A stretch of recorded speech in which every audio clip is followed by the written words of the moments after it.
Contohnya seperti ini ya.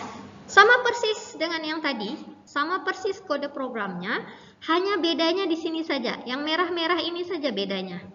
Nah, ini merah nih, ini dan ini. Masih ingat kan? Generics itu apapun itu yang ada di dalam sini, maka ini adalah merupakan generics. Jadi yang disimbolkan dengan tanda kurungan itu adalah generics. Kalau annotation kan seperti ini kan? Ya kan? Apalagi ya? Ada lambda expression kalau nggak salah seperti ini ya. Ada lupa, padahal baru semester lalu. Nah, kalau generics itu seperti ini ya, jadi ada tanda kurungan siku. Nah, yang tadi itu sama saja sebetulnya, hanya bedanya kalau di sini kita sudah menambahkan generics ya, jika kita sudah menambahkan generics, kalau yang tadi di sini kita buat private object. Di sini kita ubah tipe data objeknya tadi, sekarang kita ubah dia menjadi T. Kenapa T? Karena di atas kita buat namanya T. Boleh nggak kita pakai A? Boleh saja. Ya, tapi dia ada standar. Istilahnya ada konvensi penamaannya, ada standarnya. T kalau saya nggak salah untuk tipe data. E untuk elemen. Baik ya.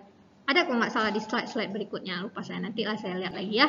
Nah, tapi boleh yang lain, tapi kita gunakan yang standar. Jadi kalau T ini bermakna itu merupakan tipe data. Oke ya, yang lainnya itu sama persis. Ya, yang lainnya sama persis, hanya bedanya yang seharusnya pada bagian T ini awalnya itu merupakan objek, sekarang kita ubah menjadi T. Nah, sekarang kode program yang tadi yang kelas store ini kita pakai. Nah, jadi cara pakainya gimana? Karena store tadi sudah kita buat dia menjadi generics ya. Sehingga saat kita gunakan, kita harus memastikan T yang ingin kita pakai itu tipe datanya apa. Nah, jadi store string berarti maknanya variabel SS itu hanya bisa menyimpan tipe data string saja. Padahal kan tadi objek boleh menyimpan semuanya.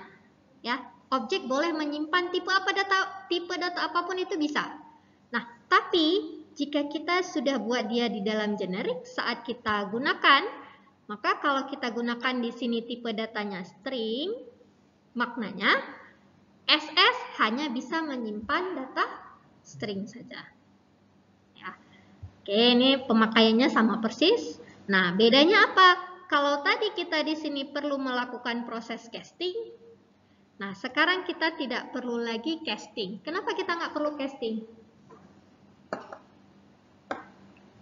Kenapa nggak perlu casting?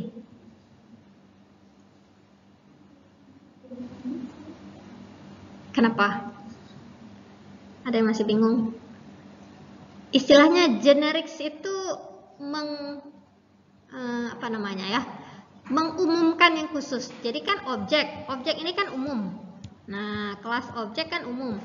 Nah, sewaktu kita buat dia menjadi generics, ya, kita mengumumkan yang khusus. Ya, kenapa dikatakan mengumumkan yang khusus? Di sini kita sudah fixkan bahwa tipe data yang digunakan hanya string saja. Bagaimana kalau ada tipe data yang lain kita masukkan? Misalnya seperti ini. SS dot set value, ya, dalam kurung kita masukkan nilai integer misalnya 5. Boleh apa tidak? Boleh apa tidak? Hah? Tidak, kok pelan kali. Nggak boleh. Kenapa nggak boleh? Karena udah string, mengumumkan yang khusus. Seharusnya dia umum, tapi karena kita udah buat di dalam kurungannya itu adalah string, maknanya data yang boleh disimpan hanya boleh apa? String saja. ya, string saja yang boleh disimpan. Jadi yang seperti ini nggak boleh. Nah, error ini akan langsung muncul saat kompilasi.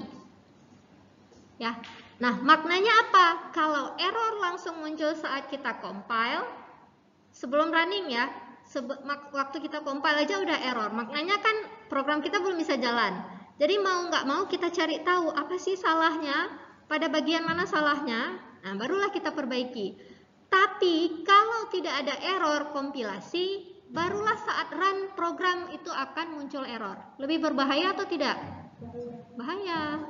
Nah, walaupun sebetulnya pada Java itu ada istilahnya cara untuk menangani error dengan menggunakan exception, tapi istilahnya kita sebagai programmer kita menghindari exception tersebut. Nah, jadi caranya gimana? Sebaiknya error itu muncul saat kompilasi, sehingga kalau waktu kompilasinya udah error kita pasti perbaiki, ya. Oke. Nah, berikutnya, nah di sini kenapa kita tidak perlu melakukan casting? Kenapa tidak perlu casting? Ya, kan kita udah istilahnya waktu kita buat di dalam kurungan tadi string kita buat. Makanya data yang boleh disimpan udah string. Kalau udah dipastikan bahwa data yang boleh disimpan itu hanya string saja, sewaktu kita get value, kita ambil nilainya, apakah mungkin ada tipe data yang lain yang tersimpan? Nggak mungkin. Nggak mungkin. Jadi karena nggak mungkin, untuk apa lagi kita melakukan casting? Karena sudah pasti data yang disimpan itu adalah data string. Paham ya? Generik mengumumkan yang khusus. Nah, ataupun misalnya seperti ini integer. Jadi st. Nah, variabelnya st. Sekarang store ini menyimpan data integer saja. Jadi disimpan data integer. Kemudian data yang pertama, value-nya ini disimpan adalah 10. Ya, 10. Ya, sama juga seperti tadi. Maknanya kalau st ini kita gunakan untuk menyimpan tipe data selain daripada integer, pasti akan error. Itu. Ya. Paham? Oke, lanjut ya. Nah, ini dia ya. Jadi yang tadi saya katakan, apakah boleh yang lain? Boleh, tapi itu tidak umum. Jadi yang umum yang digunakan itu seperti ini parameternya. T ya, T itu untuk tipe data, E untuk elemen, K itu untuk key, kunci, N itu untuk number, V itu untuk value. Nah, kadang-kadang nanti kalau misalnya kalian menggunakan map ya, map apa hash map.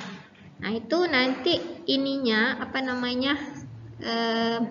Hash map itu kan dia pasangan ya. Jadi pasangan genericsnya itu pasangan K dengan V, key dengan value-nya.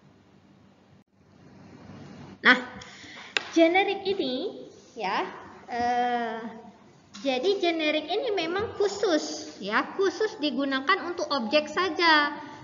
Nah, jadi generik khusus digunakan untuk menyimpan data bertipe objek. Bagaimana dengan tipe data primitif? Apa saja tipe data primitif? Masih ingat? int, apa lagi? Double, float, char, perempat, ada 8 ya. Apa lagi?